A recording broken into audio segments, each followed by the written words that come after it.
अस्सलाम वालेकुम।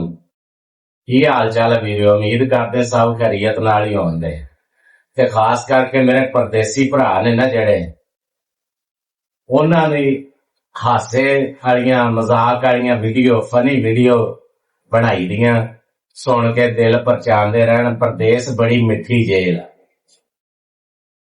वो इसे तरह एक बंदा ना उन्हें क्या आ गया एक पिंड दे विच ते ਉਹਨੇ ਸਾਰੇ ਪਿੰਡ ਵਾਲਿਆਂ ਨੂੰ ਇਕੱਠਾ ਕੀਤਾ।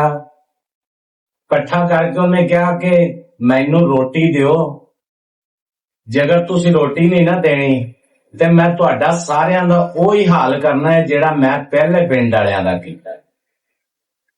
ਉਹਨਾਂ ਵਿਚਾਰਿਆਂ ਨੇ ਡਰਦਿਆਂ ਨੇ ਪਿੰਡ ਵਾਲਿਆਂ ਨੇ ਉਹਨੂੰ ਰੋਟੀ ਖਵਾਈ, ਉਹਦੀ ਸੇਵਾ ਕੀਤੀ ਤੇ ਜਦੋਂ ਸੇਵਾ ਕਰਕੇ ਨਾ ਤੇ ਇੱਕ ਬੰਦੇ ਨੇ ਡਰਦੇ ਨੇ ਪੁੱਛਿਆ ਵੀ ਸਰਕਾਰ ਤੁਸੀਂ ਸਾਡਾ ਉਹੀ ਹਾਲ ਕਰਨਾ ਜੇ ਜਿਹੜਾ ਪਹਿਲੇ ਪਿੰਡ ਵਾਲਿਆਂ ਦਾ ਕੀਤਾ, ਤੇ ਯਾਨੀ ਸਾਨੂੰ ਇਹ ਤਾਂ ਥੋੜਾ ਜਿਹਾ ਦੱਸ ਦਿਓ ਵੀ ਉਹ ਕੀ ਹਾਲ ਤੁਸੀਂ ਉਹਨਾਂ ਦਾ ਕੀਤਾ ਸੀ।